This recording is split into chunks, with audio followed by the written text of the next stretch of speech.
Yes, Daphne is, I think, shaking her head. Kim, your microphone is on. If you could mute that for me, we'll go ahead and get started. Hi, everyone. My name is Samantha Hill, and I'm the Assistant Director of the Hannah Arendt Center for Politics and Humanities at Bard College. Welcome to our virtual reading group. We are finishing up with Hannah Arendt's Crisis of the Republic today, looking at an interview that she gave in the summer of 1970, Thoughts on Politics and Revolution, following from our discussion on violence in our last session.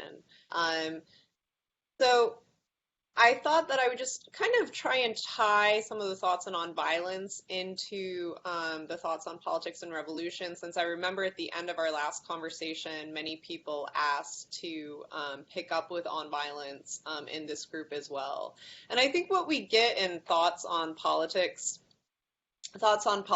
and revolution is in many ways picking up on violence. Adalbert Reif, who's interviewing Arendt, is reading the essay and asking her to clarify some of the points that she's making in the essay on violence. And what we end up with is a kind of fascinating, wide-ranging interview about the nature of political protest, what it means to engage in political action, in a way that's unusual for Arendt.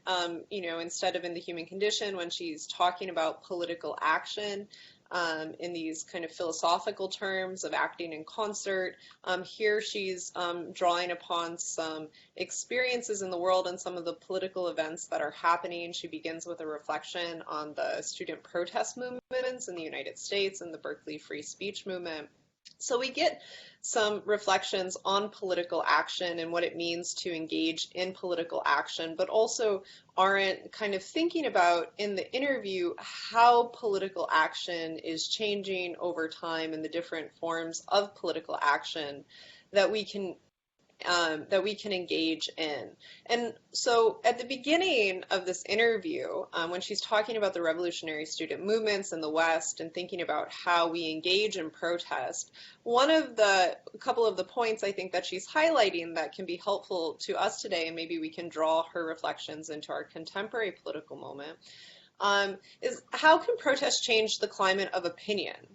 Protest as a movement is not always geared toward radically changing an extant political institution or direct public policy in a certain sense, but can also affect the way that we think about opinions, right? And this, for Arendt, very much relates to her conception of what it means to engage in political action in the human condition, that when we step into the public realm, right, we disclose who we are through speech and deed, and we do that sharing our opinions with one another.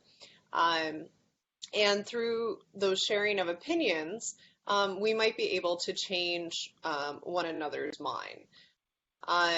So one of the things that she's reflecting on here at the beginning of this interview is the ways in which the marches in the South were able to affect public opinion in America. And she sees that as a success. She's not one to be wholly in favor of something, because she always brings a critical lens to bear on what it is that she's thinking about in that way. But for the most part, she has a very positive position on the student protest movements of the 68, 69, 70, and she sees them as a kind of spontaneous political movement. So one of the other characteristics of political action for Arendt always has to do with this idea of spontaneity, right? This idea of spontaneity, that people can willy-nilly come together collectively to engage in a politics and to engage in political action.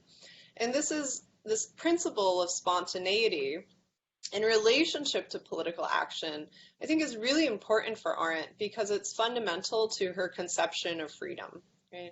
So if the origin totalitarianism is about thinking about the collapse between the private and the public realm and the foreclosure of spaces of freedom that allow us to appear in the world and act spontaneously and to make new beginnings and to disclose who we are through speech and action, then Arendt's work on political action and the public realm is often about how we can protect spaces of freedom, how we can create spaces of freedom, and that idea of freedom for her is necessarily bound up with this idea of spontaneity, right? One of the things that she talks about at the end of Origins and the foreclosure of freedom is the absolute erasure of the possibility to act spontaneously, right? So in order to engage in political action, we have to have the option to engage, to act spontaneously with one another. And to come together collectively. So she sees this in the student protest movements, and she says it's the first time in a long time that we've seen this kind of spontaneous political action. And the other part of that reflection for her, which I think is really important, and made me think a lot about the current kind of left politics that exist in America today, is the idea that a spontaneous political movement has to be founded on principles. Right? But one of the things Arendt is reflecting on here is that this spontaneous political movement didn't just adhere to propaganda, that it wasn't just motivated by language of ideology, but that it was moving from a place of moral motivation, that it was morally motivated. Sorry, there's something, I just want to fix something on my screen here before I keep going. Okay. There we go. Blue jeans, I finally updated. Okay, so we have these two different ways of thinking about political organization that she's drawing this, it's not simply carried out by propaganda, right? These aren't people who have been, the masses who have been swayed by an ideological leader and who are being moved to act in public because of rhetoric, but because they have deeply held political beliefs, that they have these moral motivations, and these moral motivations that underpin the possibility of a politics, right? And she says that there's this kind of shame affiliated with having the strong sense of moral motivation, and that to actually have those political principles underpinned by moral motives, one already has to exist in a kind of space of freedom. Which is what she says, that if you look at the history of revolutions, right, it's never the oppressed and degraded who lead the way of the revolution, but it's those who are not oppressed and not degraded who can bear what other people can't bear because they're already bearing too much, right? And I think that this point that she's making here about the importance of moral motives underpinning revolutionary action, and when she's talking about revolutionary action, she's not talking about overthrowing the government in that sense, right? She's not talking about the radical transformation of society necessarily. She's thinking about spontaneous political movements that can change things in a variety of ways. But this idea that we can have moral motives informing our politics, that we can actually have a politics that moves from a place of value, feels almost anathema to say today or to make as an argument. A couple of years ago at Bard, I taught a course on political action and identity politics, and the kind of the underlying question that I gave for my class was, how do we constitute a politics that moves from values and moral motives and not from identity, right? So oftentimes today it feels like the political movements are moving from a space of identity or a space of ideology and not from moral motivation. But to make that claim today is quite difficult in the public sphere, I think, because of the climate of political action today. So one of the other things that Arendt is thinking about in this essay is public happiness. So she's taking us back to this idea that she develops, thinking about political action in relationship to public happiness in her earlier work on the founding fathers in America. And here we get we get a similar but different idea of what public happiness means for Arendt as a political concept.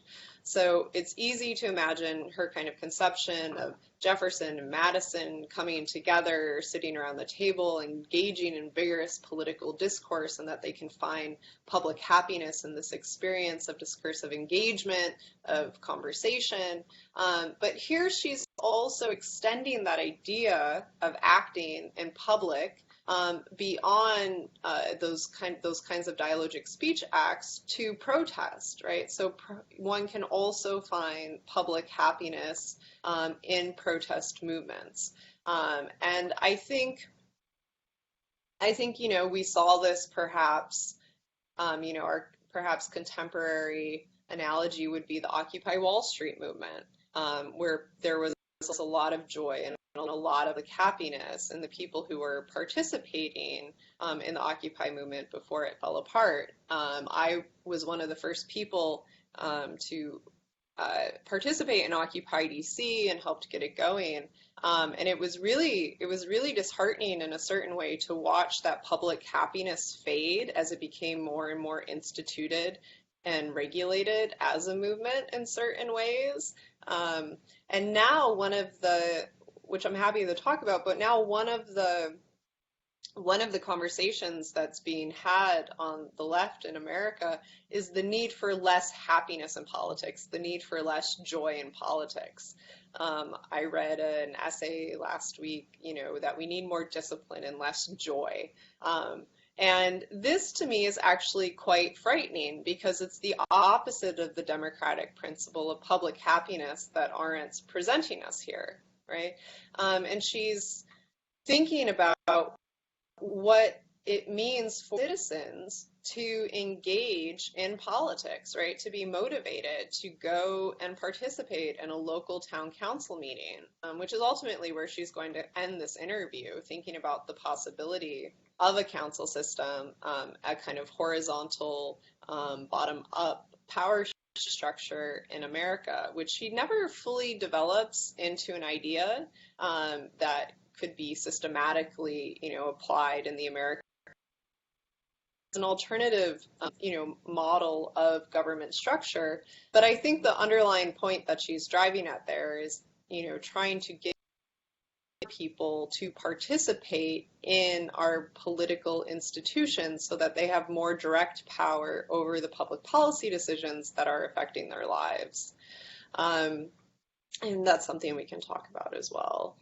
So one of the other points that struck me as I was reading through this, and kind of it's hard not to reflect upon our contemporary political moment, thinking about political organizing and protest, because it feels in a certain way like there's so much happening around us. I think it was something like 3% of the American population participated in a protest activity last year, which is a very high number. But one of the points that she makes is that the concepts and categories, the signs and slogans that we use in political organizing have to be reflective of our contemporary political moment, right? And so she's making this point about Germany when she brings it up in the essay, but thinking about how oftentimes in political organizing we're drawn toward this kind of past rhetoric.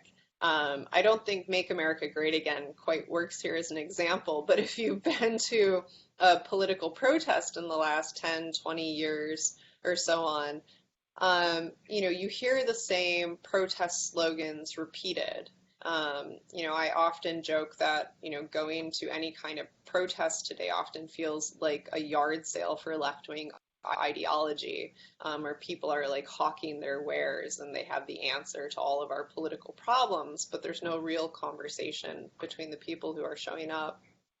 But so there's this idea that if we're going to have effective political movements, that we have to have a language, right? We have to have a language that is reflective of our contemporary political moment and cannot just be a reflection of past political movements.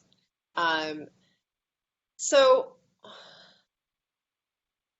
I'm just going to slide down a bit. And I just kind of want to, I don't want to talk for too long, but I just want to also emphasize the concept of freedom that I think comes up um, throughout the course of this essay, where she's reflecting on different organizations of government and thinking about the way in which we can protect spaces of freedom, which are necessary so that we can act in the world. And one of the points that she gets to in the essay is that the division between government and economic power is ultimately what protects freedom, right?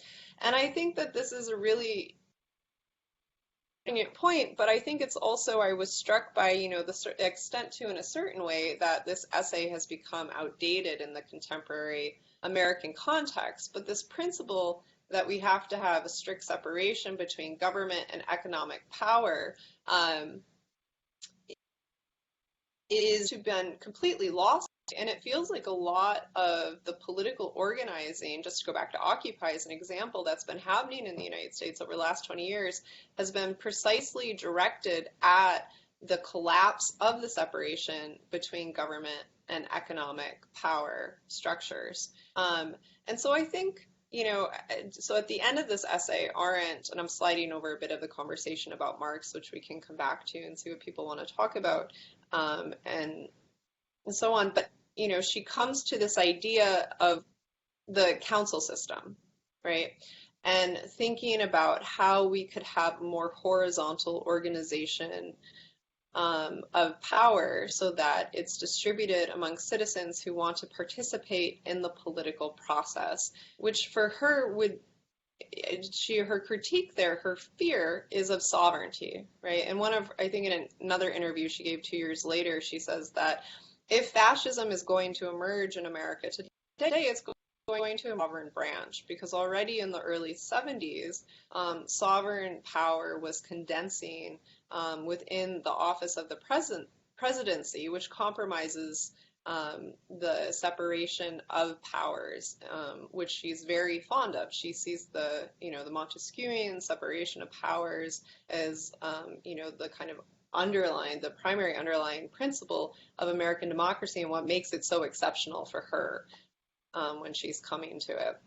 And so she's thinking about this council system, which is in part inspired by, the Hungarian and Soviet council system, but it's not a reflection of that. She's thinking about what it means for citizens to be engaged in political processes and to have the ability to be engaged in political processes. But on the previous note, I think something interesting does emerge in this essay more clearly than in many other places in Arendt's writing, which is her critique of capitalism and the extent to which, the writings of Rosa Luxemburg, which we see in the Imperialism chapter, and Origins of Totalitarianism, and some of the other texts she's reading come through. So she doesn't think that socialism is the answer to capitalism, she says in this interview, but she also says capitalism is not the answer to socialism.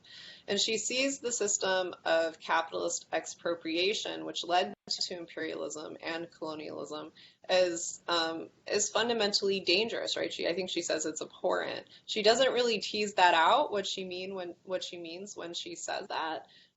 But she's thinking about, the way I'm reading it here, she's thinking about capitalism as a kind of world historical process, as an economic system. And she says that nobody predicted the system, it wasn't designed, it came into existence. And she's not, I don't see her, in wholesale writing it off, but being critical of certain elements of capitalism and how they have emerged within our society over time.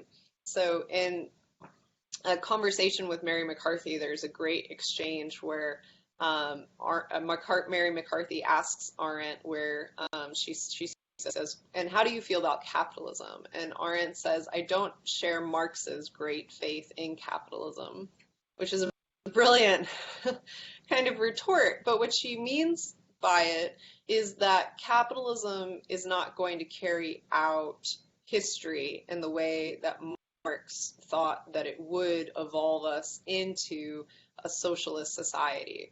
Arendt sees socialism as a future historical movement to be just as dangerous as capitalism and the way that capitalism is unfolding. So I read her here engaging with the system and the different elements and aspects of capitalist processes and thinking about the dangers embedded in some of those functions. And she's mostly focusing on expropriation, but she doesn't really tease it out. I think what we're getting here is her reading of Marx and Luxemburg and seeing the way that they play together, where she's kind of picking up Rosa Luxemburg's critique of imperialism, processes of alienation and exploitation, and the writings of early Marx, and seeing the ways in which those can also foreclose the possibility of freedom for some individuals who are reduced to laboring within society and not free to participate in public political processes. I think at the end of the day, in a way, as it were, for Arendt, the primary, I always say when I'm giving like an introductory lecture to Arendt, her work, and I read her work to be about two things primarily most of the time. One, thinking about forms of thinking that are non-tyrannical, that prevent us from being susceptible to ideology, that make us more critical in our thinking, but then also protecting spaces of freedom. Arendt is always thinking about how we can have durable political institutions so that we are free to act and participate in politics. And she understands the American political system to be a durable institutional structure that is not a part of processes of social power.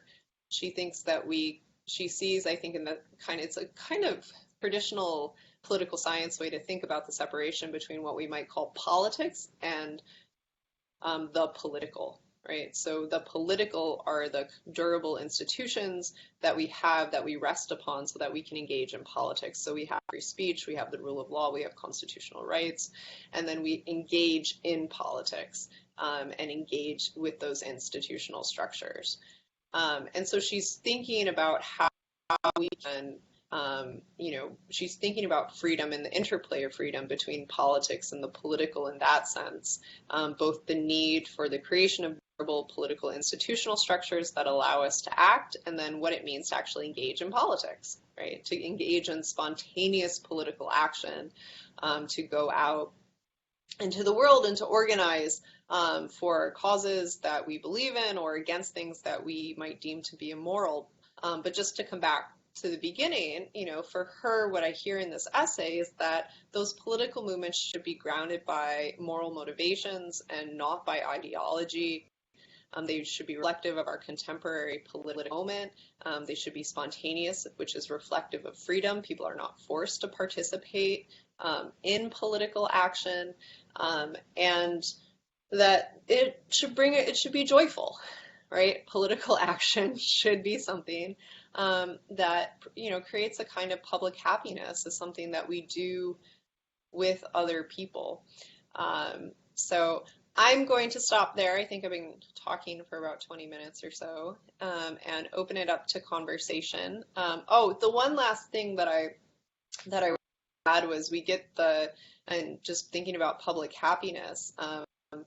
In this interview, we get one of Arendt's more famous quotations as well, about picking up power in the street where it lies.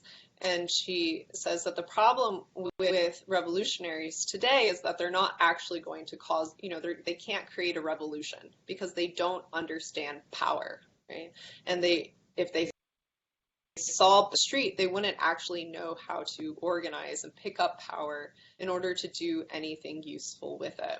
And I think that follows really nicely with the essay on violence that we read last time, where she's criticizing, people like Sartre who are praising violence and think of violence as a necessary political instrument that we can use to create power. But for Arendt, violence always mutes power, right? And so here she's thinking about power as a form of, positive political action that we can engage in, that we can pick up power. Whereas, violence, which is often considered to be a virtue of left-wing political organizing, for her, can never be productive of power. So in a certain way, her critique of revolutionaries is an extension of that critique in nonviolence. Okay, I'm going to stop there. I think there are some questions. Does anybody want to jump in right away? I can go to the chat box.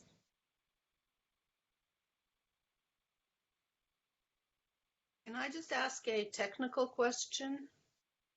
I don't know if anyone else is experiencing the sound is really bad and you come in and out. So as is the image, is that just because I'm far away, or is that sort of what's happening?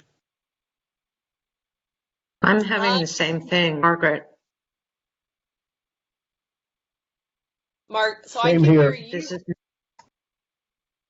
Okay. Me as well. Can anyone hear me? We can hear you, but you come in and out, and sometimes it's like the middle of the sentence that I really want to understand, and it flakes out or whatever. But Okay. I thought it was just me because of where I am. Oh no, if there's ever a problem with the sound, please let me know. I plugged in my computer. Unfortunately, I'm in a hotel because I'm traveling, but I did plug it in, so I'm not sure. But I think also my computer, for some reason, tends to not do this. I usually use a different computer that I don't have on me. Let's see if that works. If it's too much, I can always turn off my camera and then you can hear me, but you just won't be able to see me. But then it will just have to be more of a conversation. Howard says, no, don't do that. So let me just, if you can hear The me sound now, is bad. let me ask if you. The sound is bad. Okay. Yeah. Craig, I don't know if you're on. Can you? Yeah. Sam, can you hear me? Yep. I can hear. Okay. I can hear everyone fine. Yeah. Okay, fine. I can hear everyone fine. I think that politics today is so very different than it was when Arendt was writing. First of all, as some of the notes in the chat box point out, it's international, and people do engage, but they're engaging in a very naive way, because I think we're at the beginning of a change, and where that change is going to go, I don't know. But people comment daily on Facebook. There's political posts constantly on Facebook, and whether they're deliberate or not, nevertheless, it is participation. I think that our education system has taught us that to participate means to vote, and I think that's changing. I think part of the political future has to do with technology, but that also is problematic in many ways and hasn't fully developed, but that's part of it. So it's interesting because, like, when I finish this discussion, I have a conference call this afternoon with people to talk about existential problems such as climate change and species extinction and things like that, who run an organization with a blog where all these things are discussed.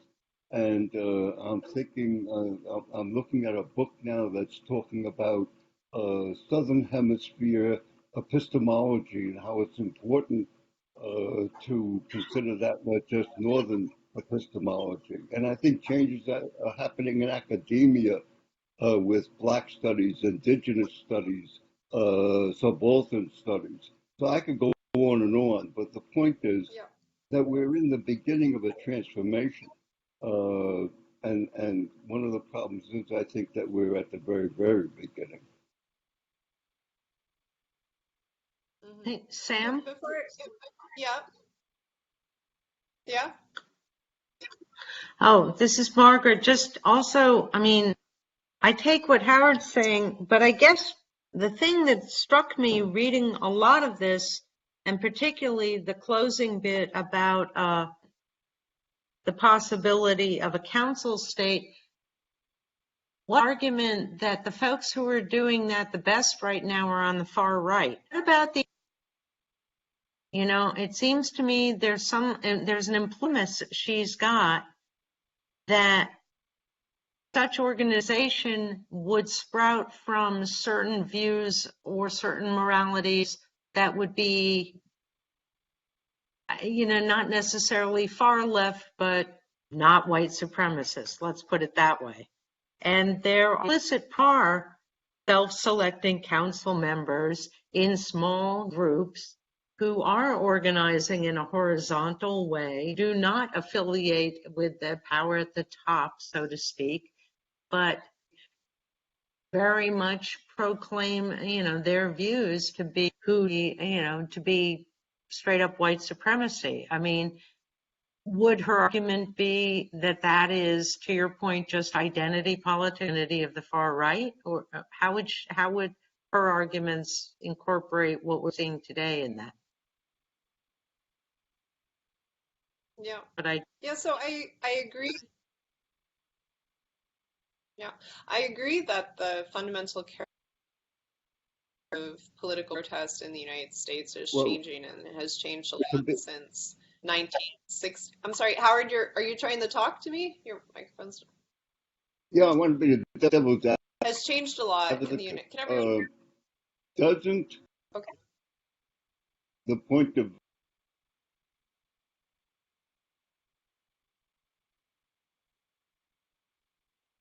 I can't hear you now, Howard. I can't hear you. He can. It's something wrong with the audio. So it's not everybody can't hear Howard.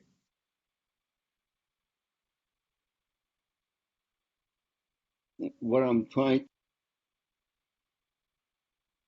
I can't hear you, Howard. I don't know if you're. I can see that you're trying to talk. Can you hear me now? Can you hear me now? Can you hear me? It's not working. Sorry. Your mic I was heard off. that. It's I'm on wondering now. if other people can. Okay, I if you hear can him, hear but me. sometimes his mic is off. But right now it's on. Okay, thank you. So, all right. So what I was just raising, being a devil's advocate and saying there are issues I may find abhorrent, but nevertheless should not that be part of the conversation? And I'm addressing the council system. I'm addressing this idea of local government that gets federated up to a certain point, and also it works in two directions: bottom up and horizontally, which is an idea that I happen to like, but I don't think you can predetermine what the conversation should be or eliminate anything that people legitimately or not, nevertheless feel and maybe feel strongly about.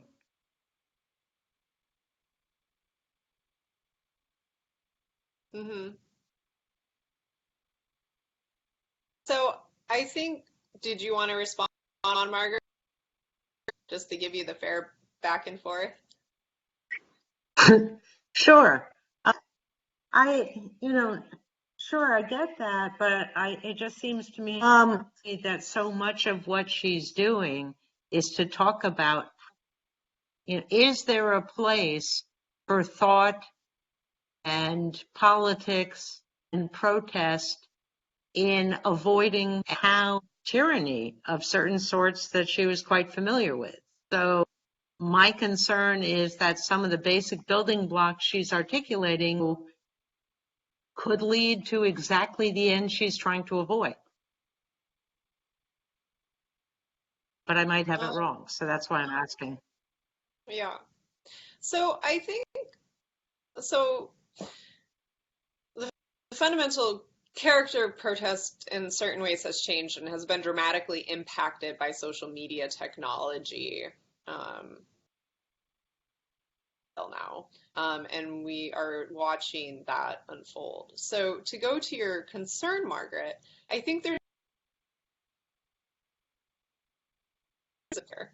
one is that a politics, in order to be durable, should be emergent from values and moral motives, and not from things that are constantly, things that are material, like identity, right? That the ground of a politics cannot be identity, which for Arendt would be a kind of flattening gesture, right? Judith Butler actually makes this argument in her early work, and she says that the idea of woman should not be the ground of feminism as a movement, that woman itself cannot be the place from which the idea of feminism emerges from.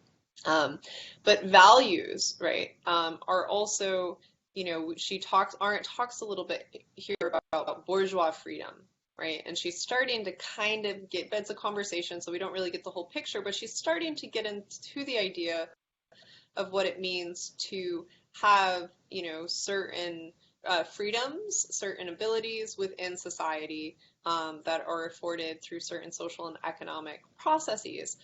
But part of that is also, grounding a politics on values and not on these Rousseauian principles that underpin the French Revolution, which she talked about in the last essay, like equality, sympathy, social justice. For Arendt, these principles are flattening principles that do not attend the plurality of the human condition. So she finds, for example, and this is controversial, right? She finds the rhetoric of equality in the way that the French revolutionaries used it to be very politically problematic. It's trying to get rid of the word problematic from my vocabulary, but troublesome, right? Because we're not all equal. We're not. And the idea that we can be all equal through something like forcible reappropriation of wealth or violence, which chops down the political structure and replaces it with some kind of top-up political structure, is not going to even out inequality, which exists, right? So for Arendt, the question is always, how can we embrace difference instead of trying to flatten difference through these rhetorical appeals to equality, which can never be achieved within society? And for Arendt, also, I think controversially for some people, this extends to claims on economic equality, right, or social equality. Some people are going to be more successful than other people in terms of what we value to be successful within society. And some people are going to make more money than other people based upon what it is that they do or where they come from. And for Arendt, maintaining the stratification within a social order is important because it relates to how we find meaning in the world and how we have a place in the world, right? This is her primary frustration with Marx, right? She likes a lot of his social analysis, but she is worried, not worried, but, she's critical of the idea that, we are fundamentally laborers, and the political revolution is supposed to liberate us from the process of laboring. So what does Marx do? He doesn't say that we are thinking, reasoning animals in the spirit of Aristotle. He's responding to Aristotle in a different way, right? Or that we have the capacity, to be other than people who merely make things, right? But we're laborers. We use our fundamental human force to transform the world around us into objects that can be brought to the market and sold. And we sell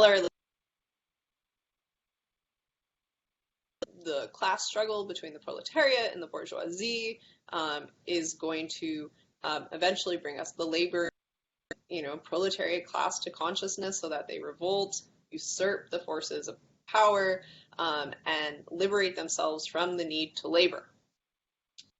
In this interview, there's the sentence where Arendt says, the workers have never taken control of the factory, right? Whether or not that's historically true, I'm not sure. I can't particularly speak to that, but I think she's responding to that in Marx. And so this idea this kind of Marxist idea of socialism, which then gets spun out into all these different forms, Leninism, Maoism, Stalinism, Soviet, are, for her, fundamentally counterposed to the idea of democratic political freedom, right? Because they're flattening. They reduce the difference in plurality of individuals within a society, and they foreclose the possibility for spontaneous political action. So Arendt is never going to, I'm still on the first element. I have the other one. I'm gonna tie the two, Margaret. So, we can't have a constituent politics that emerges out of a rhetoric for social equality. Right? This is not going to create a durable politics for her. Now, the other side of this, and what I hear to be part of your concern and your question, is that, well, people could say, well, these are my values, and I think that, women should not be allowed to work and should not have, access to their own bank accounts, or they should, be,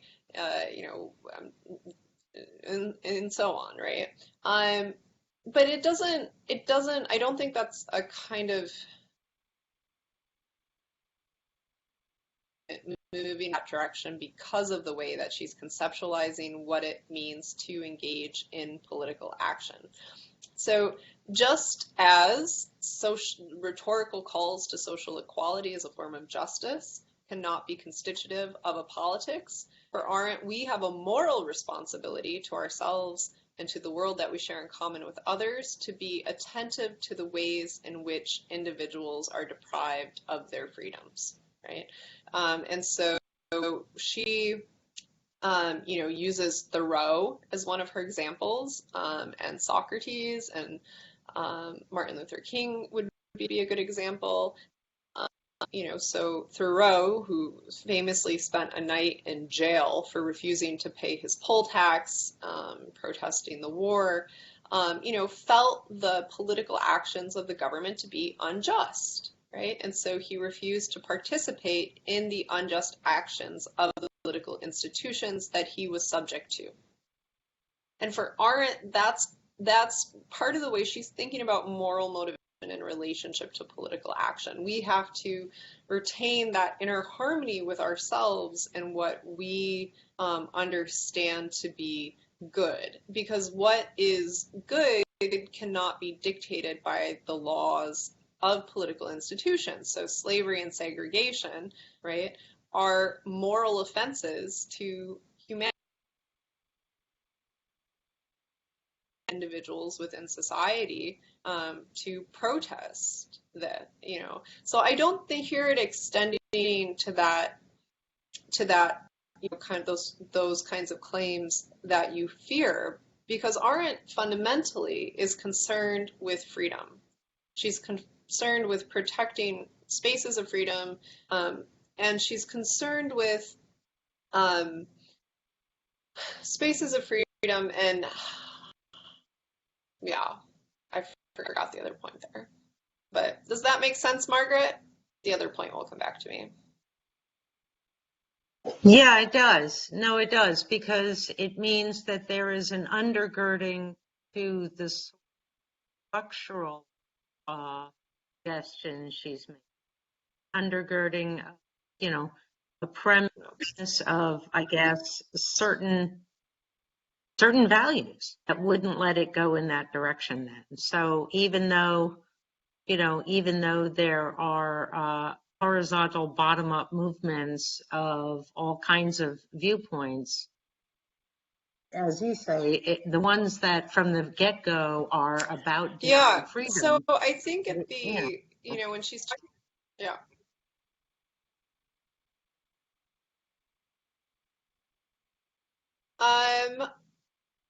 I'm going to jump over to the chat box, and then we can pick up and talk. We can talk more about the council system. So Jack is reminding us, we'll talk about that at the end, that next Friday we're going to have a special reading group. We'll talk about that. So Joanna says, but what happens when we have multinational economic institutions that do not allow for the kind of participation and collaboration capitalism seems to changed immensely since the time of this interview. Do you want to add to that, Joanna? It's Johanna. Sorry, Johanna. Yeah, that's okay. I think what my concern is that how can we act collaboratively when these multinational companies and these economic structures are all over the world, and wherever that might be, there's a different kind of ethos that defines that. So how do we, as thinking of ourselves as global citizens, have any kind of impact or act where we can act, as Arendt wants us to do, act in public space when these, it seems like they're so fluid, it's very difficult to produce some kind of, I don't know what the word would be, focus to deal with some of the things that I see multinational companies doing, and that is oftentimes issues about wages and healthcare and all those sorts of things where they exist. So capitalism seems to me to have run amok, and we have lost, I think, control in order to act in the ways that I think Arendt's trying to call us to do that, especially morally. Well, that was my concern in thinking about this essay and thinking about the conversation. So is there kind of specific example? Yeah? I'm not sure who that... Can I jump in here for a second? This is Jack. Okay, can I jump in? Yes, please do. Jump. So I think... Jump in, Jack. I think what Johanna is pointing to is larger than the question of capitalism. I think that one of the conditions that has changed actually since this interview, but actually has been in process of change for quite a long time, is the consolidation of economic power, the consolidation of political power. In the U.S., whatever it was like when the U.S. was originally formed, actually during Hannah Arendt's lifetime and right to the present day, there has been a transfer of power from municipalities and states and small organizations to the federal government. And actually, it was a liberal point of view that promoted that. The idea was that the federal government cannot permit a state to decide that it's going to bar people of color from restaurants, right? States are not permitted to do that. That was a liberal idea that the federal government had to step in. And the growth of the power of the federal government, together with the consolidation of economic power in an increasingly small number of corporations and individuals, actually closes out the possibility for the kind of what you call durable institutions of democracy, because there's no room for it. There's no place for it. And meanwhile, there are instead people do aggregate around values. They do. Don't tread on me is a value, and it's a moral value.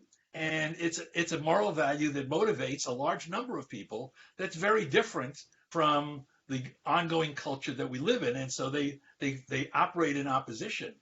I think that what we're seeing here is a disintegration of the structure that the founders created because of things that are happening in the economic and social spheres. Can I jump in at one point? I guess not. Yep. Yes. Go for it, Daphne. Yeah.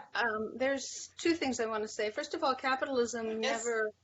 was never created as a finished, determined institution. It kind of happened haphazardly, and things were added onto it. And some of the problems that we're seeing today have to do with the fact that the governments have tried to step away more and more and let this greed or the private individual have as much liberty or freedom as possible to accumulate as much as possible. And some people, because they are gifted with certain traits that Hannah Arendt herself admitted, that people have different skills, have successfully and maybe not necessarily honestly accumulated more than others, and the thing has become very monstrous.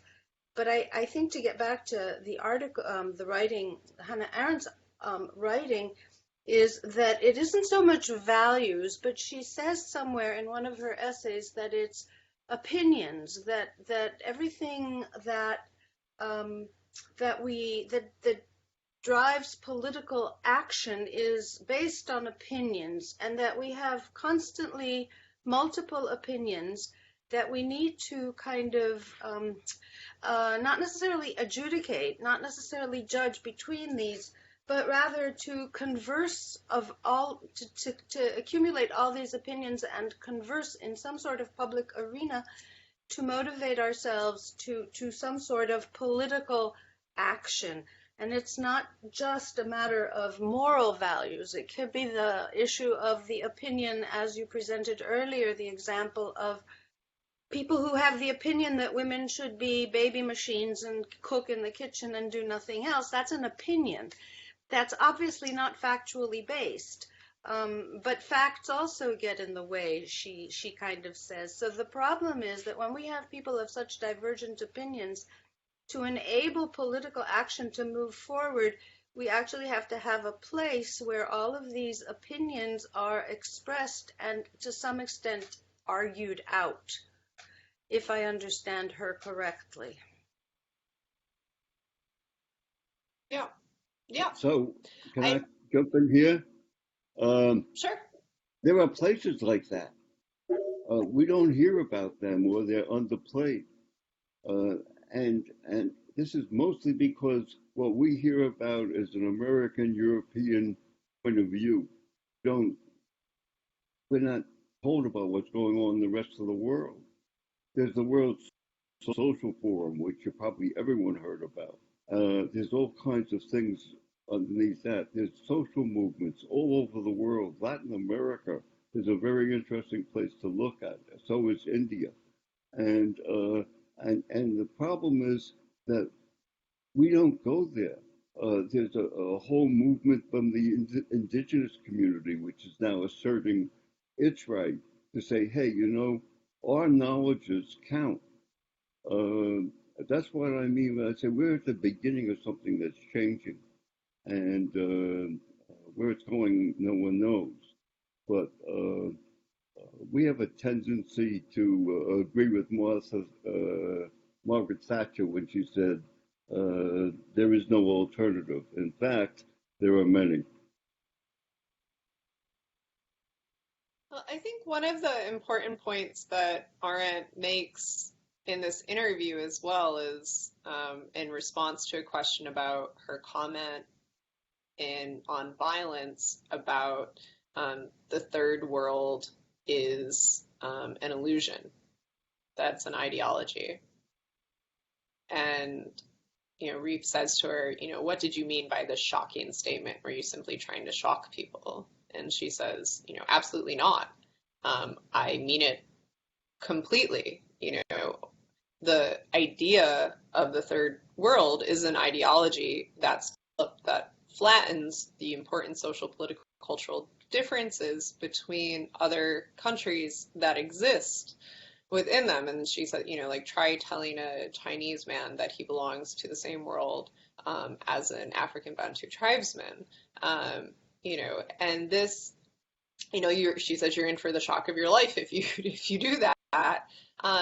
So I think, it's important to acknowledge the social and political and cultural differences between the political movements we see in Hong Kong right now, what's been happening in countries like Bolivia and Venezuela, and perhaps what's been happening in the UK, and perhaps the kind of suspicious lack of protest almost in the United States. A lot of the world is engaging in active, ongoing political protest right now. But whereas the protest in Hong Kong might be seen as having an impact, they just an election might be having a positive impact perhaps on political institutions and is in the spirit of democratic freedom, what's happening in Bolivia and Venezuela is not, right? This is a different kind of political movement, one could argue, and so that we see these different, I think Arendt is never going to subscribe or push us in thinking to subscribe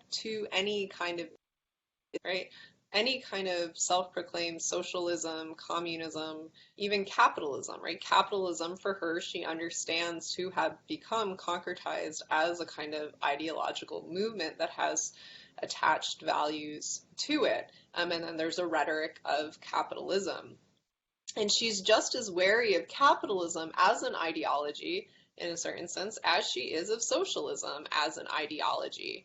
But the way that she then thinks about them is, all right, how are they power? What is the relationship between political power and economic power? Is it, what does the structure look like? What does it mean to engage with these systems? What would representation look like within these systems? So at the end of this essay, when she's talking about the council system, what we're really getting is her critique of American constitutional republican democracy, right? Because she understands us as citizens to be fundamentally liquidating our power by handing it over to representatives through the electoral system. And she sees that as a way of condensing power, which ultimately takes it away from individual citizens who should have power over the decisions that are made that affect their life on a day-to-day basis. And it doesn't so much come out in this interview, but it comes out in some other interviews in the 70s. She's really concerned about the condensation of sovereign authority in the American political system in the office of the presidency. And I think that this goes along with Johanna's point about the condensation of capital and the radical transformation of global capitalism, especially since the 1970s. In the United States, we have witnessed a progressive privatization of most of our public and political institutions. So Nixon, Reagan, Thatcherism goes along in there, where privatization is held up as part of a moral belief structure, which vests a certain interest in individualism. Right? Now, that's a very specific understanding of contemporary individualism. Arendt also has an understanding of individualism, which has to do with public good and not private good, but is still dependent upon private freedom, right? So for Arendt, in order to participate in the public realm of politics, to appear, we have to have achieved a certain level of economic well-being. This comes out most clearly in her writing on the essay, The Promise for Politics. And there's also a footnote in The Human Condition in the chapter on labor. But it's not something that she ever really, it's not a place she begins from in order to think about constituting a politics. She understands these questions of economic stability to be questions of bureaucratic administration. So in the 1972 panel she did in Toronto, Hans Morgenthau draws this out in her work, and he says, all right, so let's take an example. Let's talk about housing, right? This isn't a political question.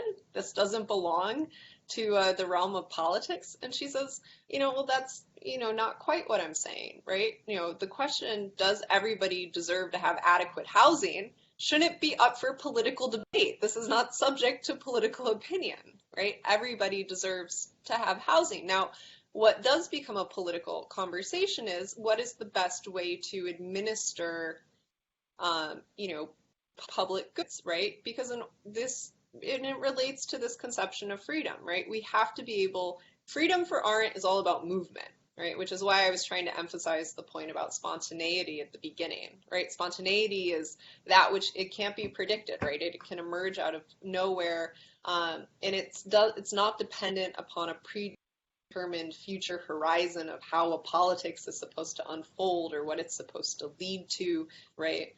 In that sense, it's not organized around a telos, but it's organized around the principle of political action and political freedom.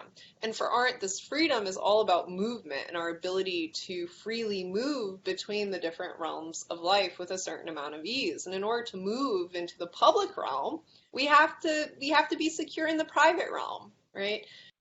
So just as we need the private realm to think, to have solitude, to have a space where we can retreat from the world, right? This is why she, I think in this interview, she talks, she's talking about the importance of private property and how private property kind of becomes, shunned as a certain value among, certain forms of socialism. But we need private property. Private property is essential to public and political freedom for Arendt, because what does private property mean? She says she means it's my space, it's mine. I get to retreat. I get to go into the private realm, and I need that space if I'm going to then participate in politics, right?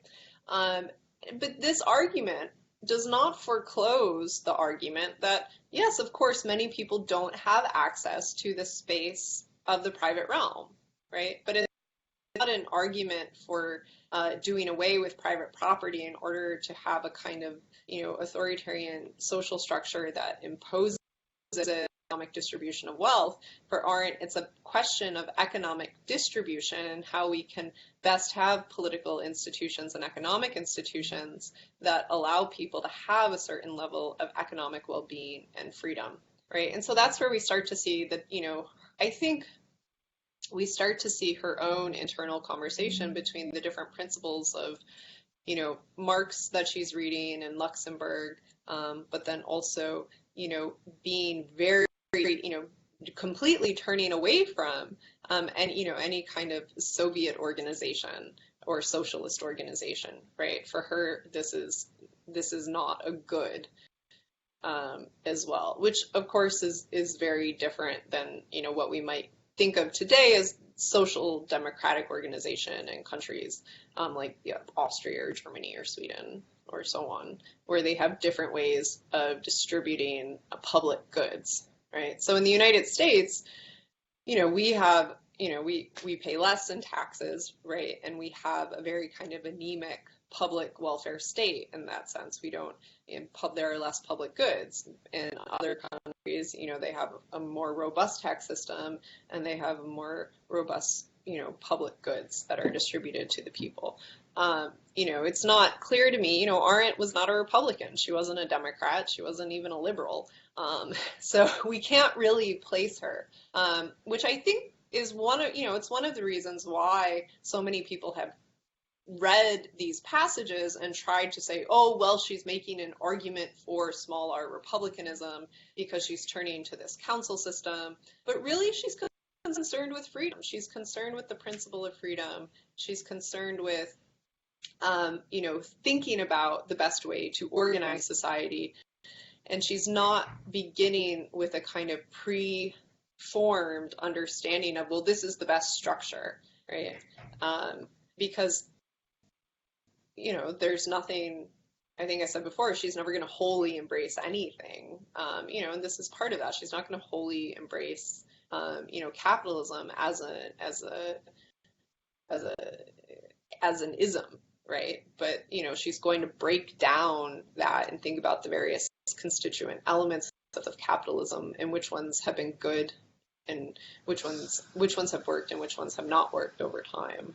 But I think today, I don't think it's a coincidence that the Occupy Wall Street movement was organized around this rhetoric of the 99 and the 1% and thinking about the ways in which money influences the public realm of politics, right? We have to keep the private realm separate from the public realm in the Arendtian lens in order to ensure the integrity of both. And I think it is a fair point to say that this doesn't really exist today in the way that it existed perhaps even in earlier parts of the 20th century. And the origins of totalitarianism in the chapter at the beginning in the chapter on imperialism, when she's talking about the political emancipation of the bourgeoisie, this is primarily the point, this is the point she's making. She's taking it in part from Luxemburg and her writings on imperialism, but she's thinking about how private businessmen were motivated to emerge into the public realm of politics in order to continue expanding their markets and business interest. And this leads to a kind of internal privatization of the political institutions based upon the value of expansion. And for her, she calls it the boomerang effect. What this does is it destabilizes the political institutions and makes them not durable, right? So in order to have durable political institutions, we need to keep the economic functions of distribution apart from those principles. And I think, she's just coming back to that in a different way in this interview and thinking about the relationship between private money and public goods. Yeah, that was a long response. So I'm going to slide back up into the chat box if nobody wants to jump in.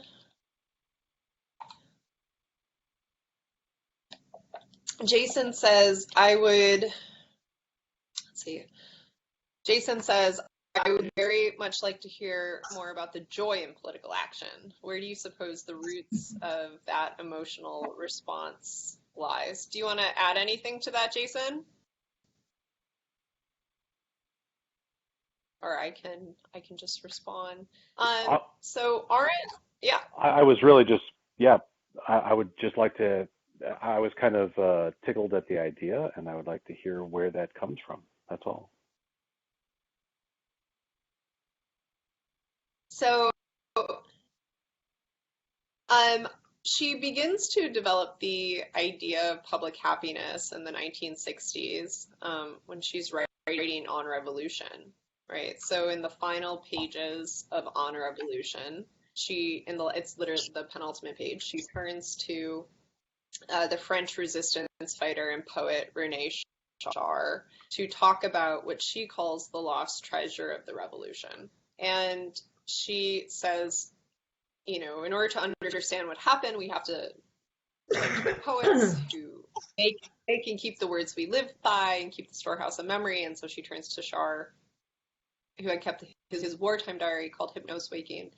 And what was the treasure, she asked. The treasure, he thought, was that he had found himself, that he had ridden himself of the need to appear in public with a mask, that he was finally afforded the ability to appear naked, to be free, right? So it's this idea of genuine political appearance in the public realm when you're committed to a political cause that allows you to appear in this almost more genuine sense without a mask of appearance that we wear in society. But it's a kind of freedom that's specifically associated with politics, with engaging in politics and with the public realm.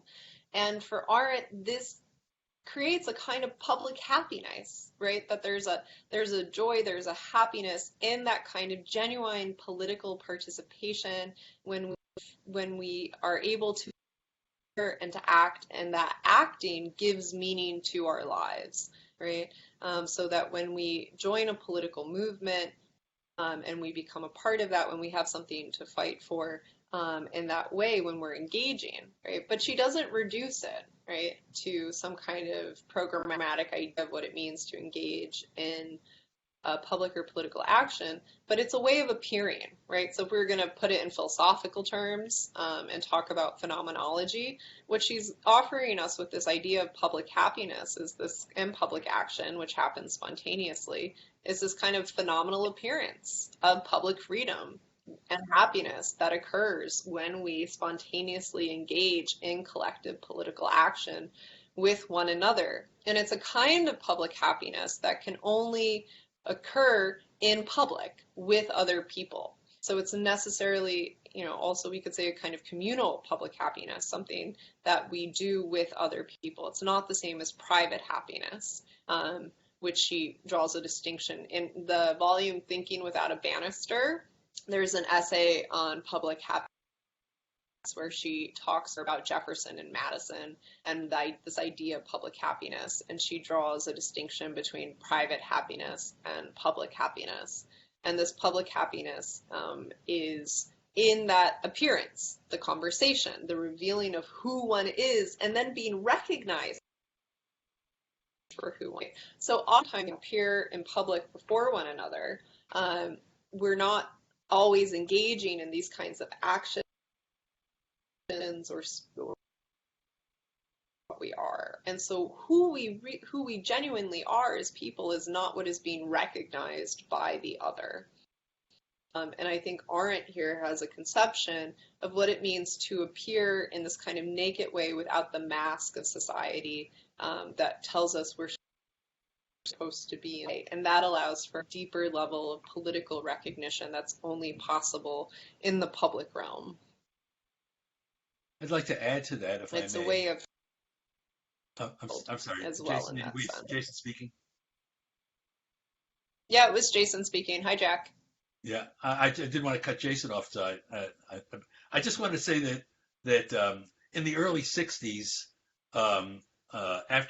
between the Port Huron Statement and the Columbia Revolt, in that era, a lot of people who were connected with SDS went out into the world to try to create what they called participatory democracy, and there were a lot of projects that those young students actually undertook, and this public happiness actually emerged in some of those projects, and it did not at all require that the project be successful. I'm thinking particularly of a project in Newark, for example, where the people who were recruited to participate became, if I may say so, the leaders of what they were doing. And even though the efforts that they put out were not successful because the power, they didn't quite understand power, I guess is the word, they nevertheless did experience a tremendous amount of joy in working together, and especially in I think the key word there is the recognition of each other in that space. I think that this joy of which she speaks occurs, and I say so a little bit later in the chat box, I think that this occurs anywhere where people are able to work together and emerge from that isolation that the society wants to impose now on the individual. Once you can work in concert with other people and actually achieve something or feel like you're working towards something, that joy arises within you. So Jason's question is, where does that emotion come from? I think where it comes from is that working in concert with other people. Yeah. So this kind of harkens back to military experience of an esprit de corps in accomplishing things together.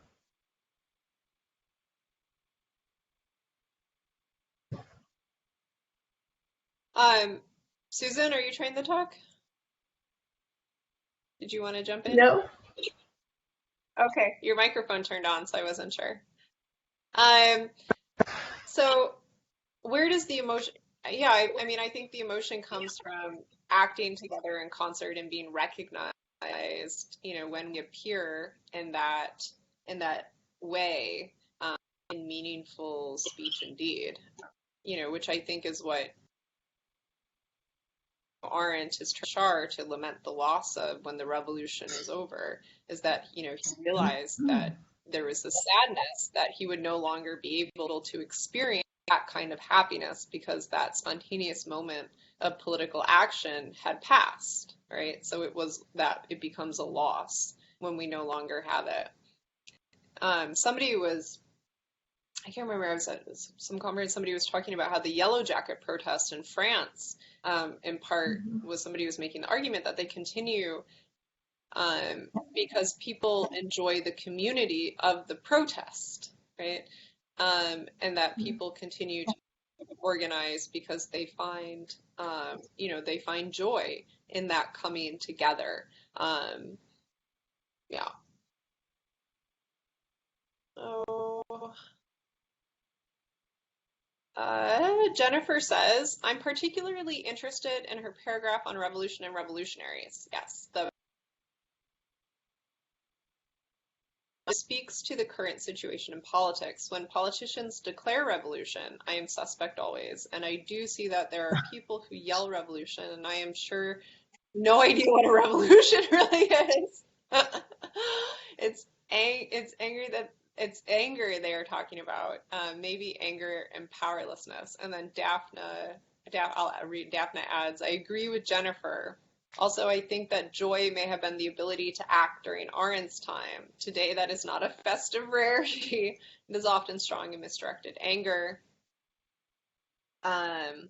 So, yeah, Arendt is very, I think, wary here of what it is that we actually call a revolution. And she points out that people who call themselves revolutionaries she says they don't create revolution. Revolutionaries don't lead to revolution. In order to actually cause a revolution, you have to understand how power works. And she actually, I think, which essay is it in? I think it's in an early work on public happiness. She talks a bit about the etymological, kind of root of revolution, and she understands revolution in a way that is perhaps not quite the way that we use it colloquially today, although she's talking about events of revolution like the Hungarian Revolution. A revolution in terms of physics is a returning to a starting point. So she's thinking about revolution not in terms of overthrowing political institutions, but in terms of reconstituting or constituting political institutions.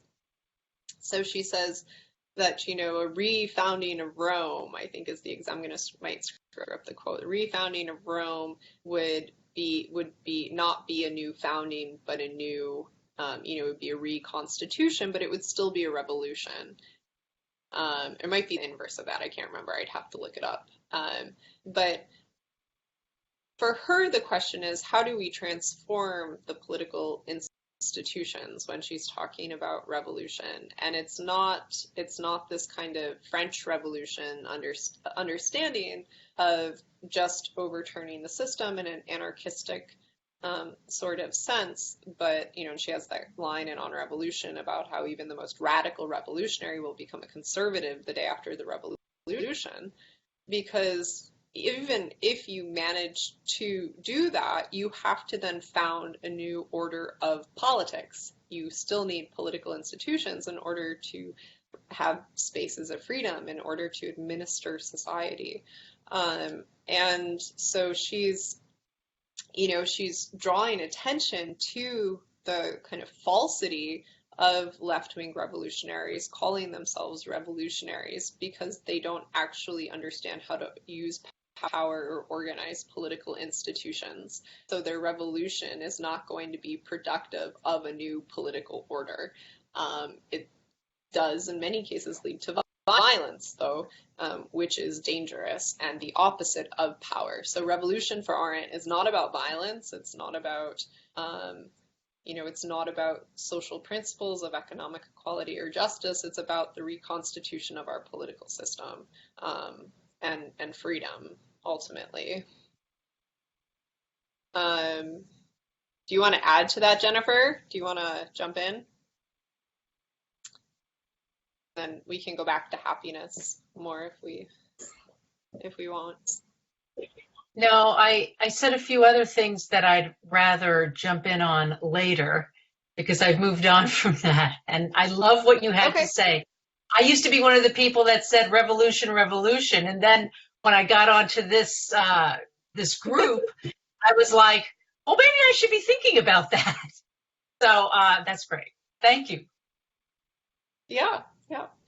All right. So then you add, I have challenged people online when they declare what we need is a revolution. The revolution talk also comes with a vote them out, right? So revolution in our political system.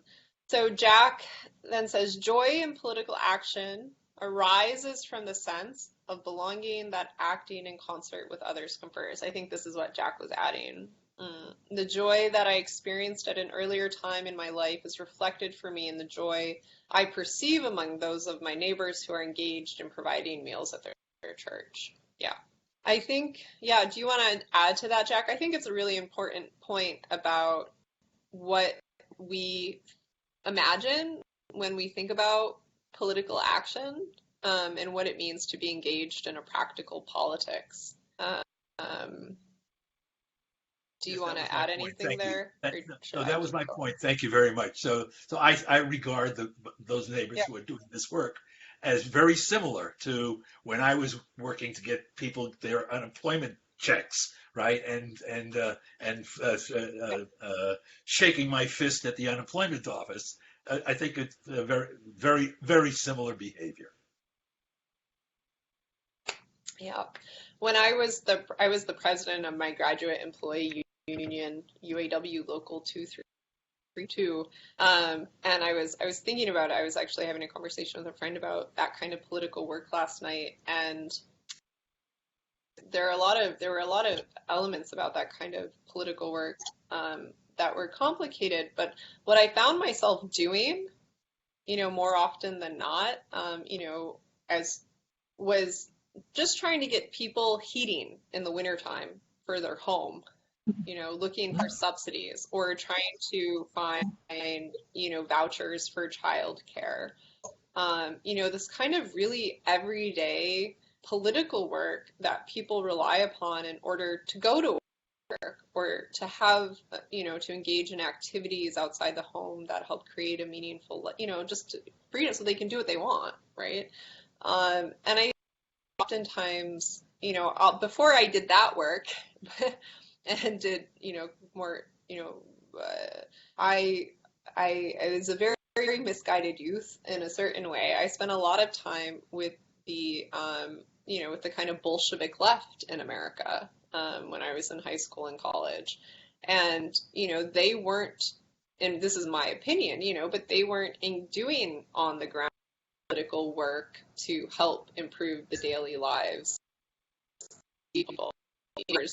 Drinking beer, talking about the coming of the revolution and what society would be like once the revolution had come.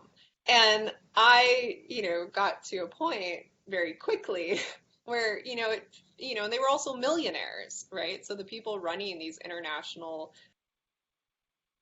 are like guys who checked out of Wall Street after making millions of dollars. I know because I've been to their homes, and now they're dedicating their lives to, promoting, the kind of horizon of a revolutionary politics in America. And I don't think that that's, it's sexy in a certain way, but I think because that far left in the United States is such a very vocal minority, it's a very small minority of people, but it's incredibly vocal. We have a kind of, in social media spaces, oftentimes we don't really have a public conversation about the, the kind of more practical political work in the spaces in which people are doing, this kind of feeding people at their church. Theta Scotchpole, who we had at our conference on civil disobedience the year before last at Bard,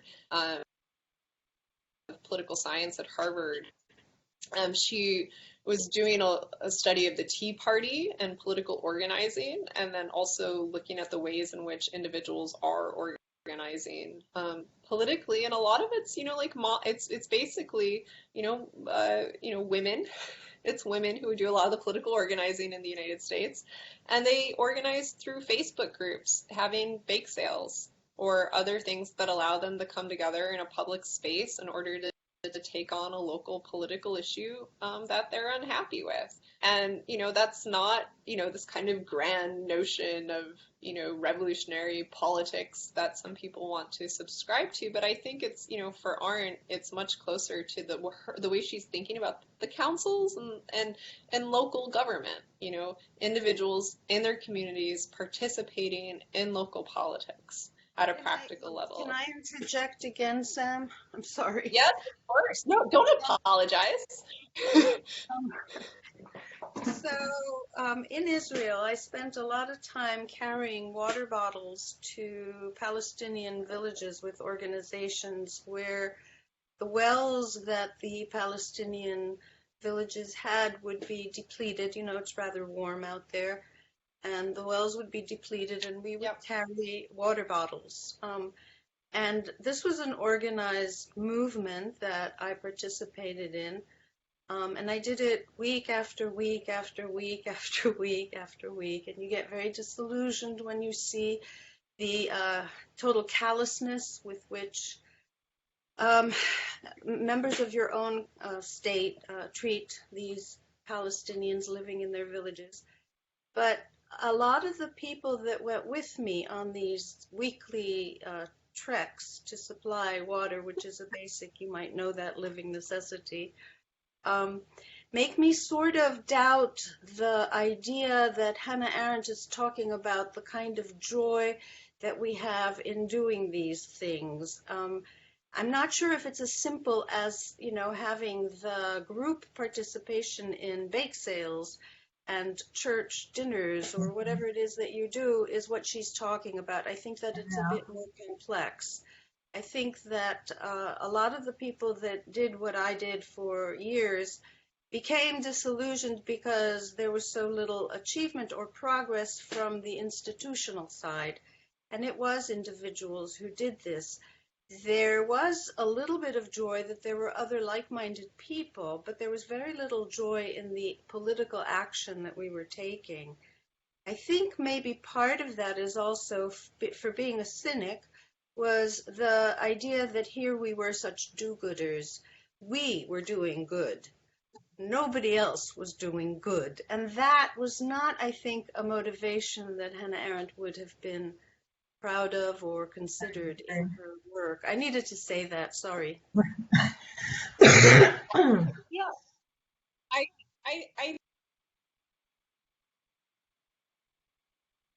right, it's an aspect of what it means to be politically engaged. I think that raising, you know, a really, you know, important point about cynicism that often accompanies certain forms of political organizing, because people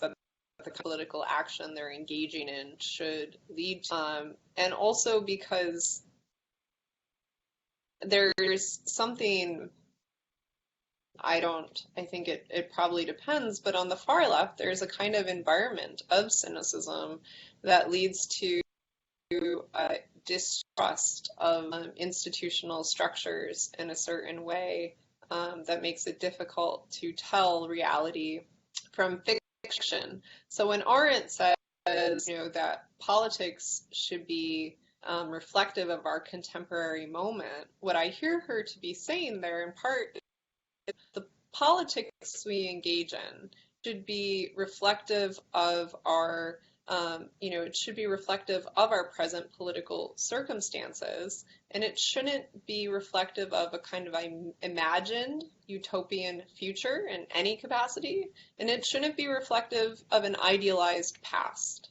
right? But it should be it should be oriented around the present moment and coming face to face with the political situation as it is today. And I think that's really difficult because that, you know, in certain terms forecloses left-wing horizons of possible utopian future, or of returning to a traditional past in any sense. You know, I think one of the example that you're in this kind of on-the-ground politics in Israel is, you know, an example of how frustrating and unjoyful. Can you say unjoyful? Not joyful. Political participation and action can be. And so I think we have to ask why, you know, and where the joy can be found in the engagement and why we're engaging in certain forms of political action. But it's certainly, I don't think Arendt has a kind of idealized image either that political action or political participation is always rosy. You know, that it's just this, you know, being thrown into a space of kind of, I think she's trying to we live, she writes, we live, especially, it starts with the 70s, and she writes about this in a couple of places, Lying in Politics and law, and the essays on authority and tradition. We live at a time when people are cynical toward political institutions, towards public goods, when they're skeptical.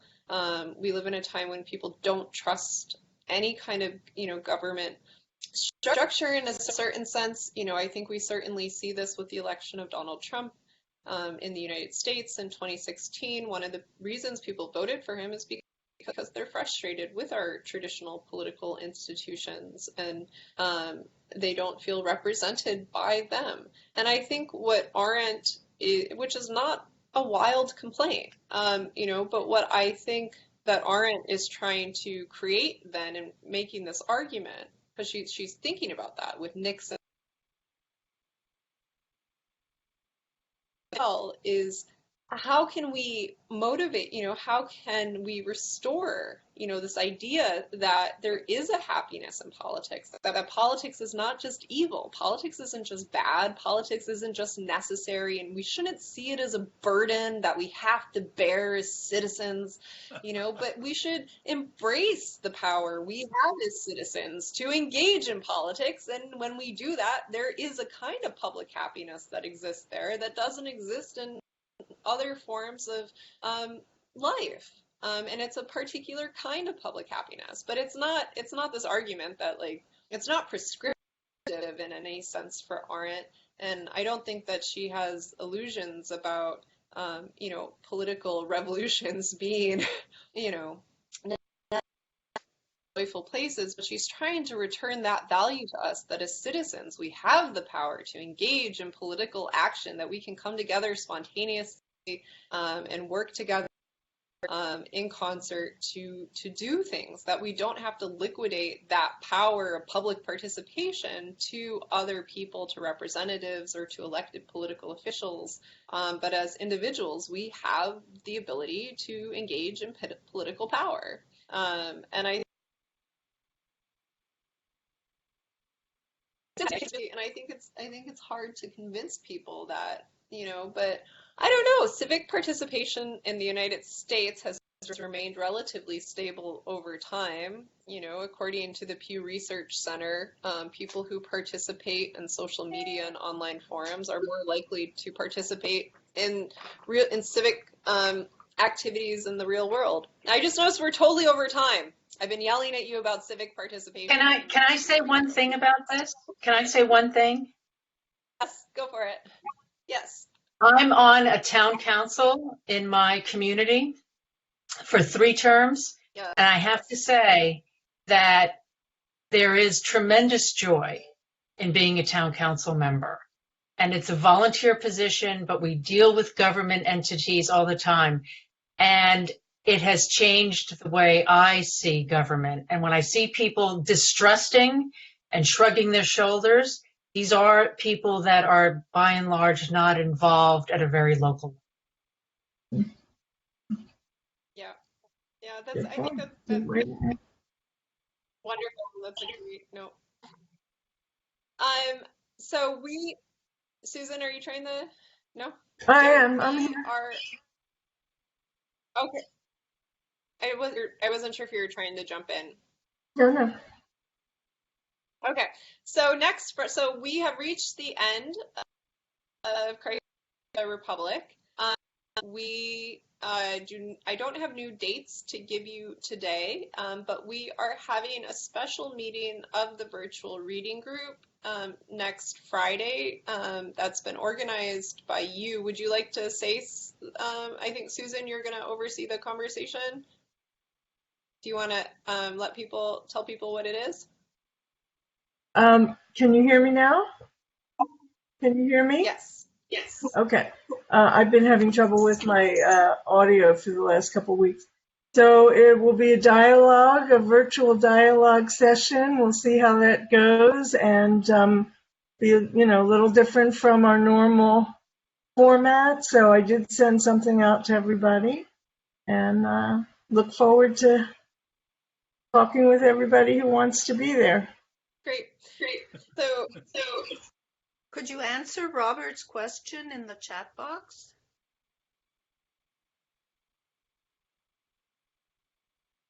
I'm not sure. Are you So talking? Robert's question says, the notice says our focus will not be on issues of Jewish, Muslim differences or Israel-Palestinian conflict. It is about how we are each addressing our own conflicts and attempting to sort it out. What does this mean? That's the question. What?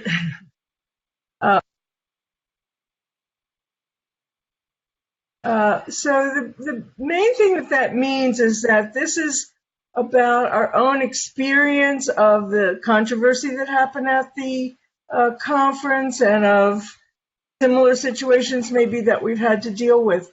It's not an attempt to discuss the pros and cons and ins and outs of this humongous topic.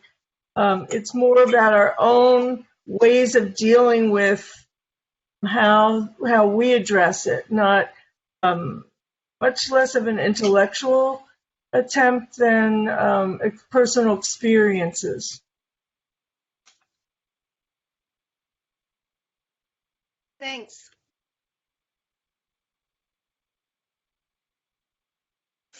So I will join you as a participant in the conversation, and thank you for reading Crisis of the Republic with Roger and me, and I look forward to seeing you next Friday, and have a good weekend. Thank you. Thank you, everybody. Thank you, Sam. Thanks. Thank you, Sam. Thanks, Sam. Thanks. Thanks.